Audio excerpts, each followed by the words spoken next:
I'm Liao with news from here in Taiwan and around the world. Housing transactions in Taiwan fell in the first 7 months of 2023, hitting a 5-year low. The country's Interior Ministry says around 165,000 homes were bought, sold, or transferred between January and July, a drop of nearly 16% from the same period last year. Industry analysts blame the fall on central bank interest rate hikes and new rules on house hoarding. They also cite declining consumer confidence in Taiwan. This comes as China faces a severe property crisis and South Korea begins recovering from a slumping housing market. A nationwide beach cleanup held by a local NGO has just come to an end. Over the past 2 months, the volunteers collected more than 8 tons of garbage across Taiwan. Yu Jinghuang has more. Prayers to the sea deities. 水仙尊王 are believed to protect fishers, making them the ideal gods to pray to for some divine blessings for going to work by the sea. In this case, for beach cleanup, the final one in a series hosted by local NGO Rethink. Since starting in mid-July, the organization has led more than 2,700 volunteers to pick up beach litter in several locations across Taiwan, collecting more than 8 tons of garbage. It seems a lot, but that's only a small fraction of the estimated 955 metric tons of marine waste on Taiwan's beaches. But it's a start. Collaborating with local temples like this helps recruit more volunteers. Likewise, making the cleanup an island-wide event helps gain attention. Some participants join as many slots as they can, like this man, who only missed out on one location. 有徒步环岛，有重机环岛，也有骑摩托车环岛。我认为环岛净滩应该是比骑重机还要有意义，所以我觉得我就会尽力的来做这些净滩的活动，这样子。Rethink's project manager said in recent years, they've seen a growing awareness of the problem of marine trash on Taiwan's beaches. But most notably, big businesses are starting to ask how they can help. 其实有蛮明显的感受，就是大家就是会开始更多找我们来协助举办，然后也举办让更多民众可以来参与的这样的活动。The last beach cleanup being tackled by Rethink is at an estuary where a bunch of different garbage has piled up. The beach here is often covered in waste from the sea and household garbage that floated down the Gaoping River. Taiwan's west coast is dirtier than the east because it's where most of the country's population and industry is located. Garbage collected from eastern Taiwan's coastline only accounts for 5% of the country's total. The highest amount comes from the southwestern cities, where the fishing industry is largest, accounting for 26%. Meanwhile, Kaohsiung and Pingtung together make up 11%. Research shows that the largest source of Taiwan's marine litter, 70%, is from the fishing industry. Although there's no way for volunteers to deal with bigger debris, every little bit they collect adds up. 我们投入去净滩，其实就是实质上在减少海洋垃圾，因为当我们去这个岸上把这些海洋垃圾捡起来，其实就减少了这些垃圾再度跑到海里面的机会。But any major changes still rely on government policies. Big items such as driftwood can't be moved by volunteers alone. And volunteer beach cleanups are only held on easily accessible beaches. 那因为我们发现说海废的分布它其实是很不平均的，就是可能有超过一半或是60%的海废是堆积在只有10%的海滩上。换句话说，其实只要清理这个10%的最脏的这个污染热点，其实我们台湾整个垃圾量就可以减少一半甚至60%以上。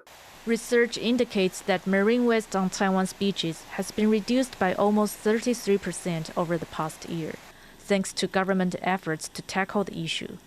But a long-term solution will need everyone to play their part, no matter how small that might be. Kamashi and Yu Jinghuang for TaiwanPlus. A farmer in southern Taiwan has grown watermelons that can be eaten in just a few bites. John Van Triest reports on what people are making of these miniature melons. Ripe and hanging on the vine is farmer Huang Zhihui's new creation, and it's just in time for summer. It's a tiny watermelon he's calling a mini ball. Weighing around 600 grams on average, one melon is the size of a baseball. and just 1/30th the size of the giant watermelons sold in supermarkets.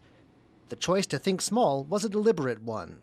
单身或者是夫妻俩，那这样的分量是蛮适合他们小众人口去使用的，不用这样买到外面的那么大颗鸡块，然后买了切了还要放在冰箱要冰很久，这可能一次就可以把它吃完。You can even eat the rind. These bite-sized melons have already become a hit with those who've tried them. 这果肉看起来很红哎，感觉甚至比那种大西瓜还要红。 But for now, you won't find mini balls in many places outside Huang's farm in Chiayi County. Though they ripen in just 50 days, they attract more pests than regular watermelons. That means they need extra care, with a higher price as a result. So while the fruit is still at an experimental stage, Huang hopes it won't be too long before the fruit-loving public are lining up to sample his mini balls. Justin Wu and John Van Trieste for TaiwanPlus. The New York Mets baseball club just recently held their annual Taiwan Day. I was in New York to find out how Taiwan Day came to be and what fans can expect each year. You can probably guess what New York Mets Taiwan Day is all about just from the name alone. That is, unless if you're unfamiliar with who the Mets are.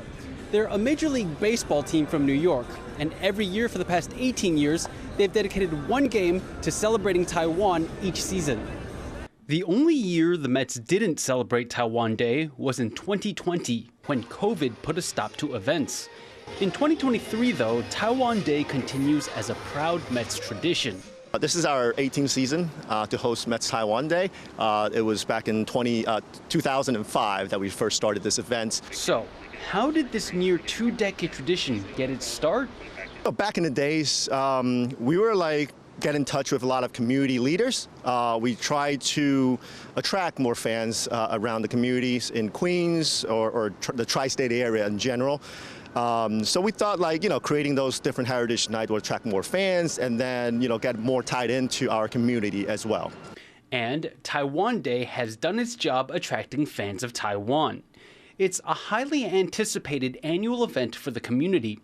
Team estimates show that 4,000 to 5,000 Taiwanese fans attend each year. A lot of fans, they don't come to baseball games, but this is the one game that they know they have to be here. Taiwan Day has gotten so big that last year, Taiwan's president got involved. Hi, Mets fans. It's wonderful to see you all again on this year's Mets Taiwan Day. I'm sure that baseball fans in Taiwan. This year's Taiwan Day took place on Sunday, featuring performances from the Rakuten girls, baseball cheerleaders from Taiwan. We've been trying to get more Taiwanese baseball atmosphere here at Citi Field. That atmosphere was on full display in March during the World Baseball Classic. Taiwan was one of the international competition's host countries, and the country drew worldwide sports headlines for its over-the-top, hyped-up, fan-driven ballpark experience, at the core of which are cheerleaders like the Rakuten girls. So eager were American sports fans to learn more about Taiwanese baseball culture that the Rakuten girls were also featured at other Taiwan Days in Oakland and Los Angeles, California. But if cheerleaders aren't your thing, maybe freebies are. Each Taiwan Day, the Mets try to come up with an appropriately themed souvenir to give away. After 2019, we had some, crazy idea that we make some jerseys that have Taiwan in the back, number one. It's kind of like a funny thing, right? So that was a crazy idea that we had, and since then, our number has been double, triple. The Mets aren't the only Major League team to host Taiwan Day. Teams like the Athletics, Angels, and Dodgers also have dedicated Taiwanese heritage events. And the event's spread proves that baseball lovers in the US and Taiwan certainly have something to share. Taiwan Day takes place at Citi Field, the home of the New York Mets. So odds are the fans who come to watch the game will be rooting for the home team. But on Taiwan Day, as long as you're a fan of Taiwan, you're a winner the moment you step into the baseball stadium. Thank you for watching What's Up Taiwan. I'm Liao. Take care and see you next time.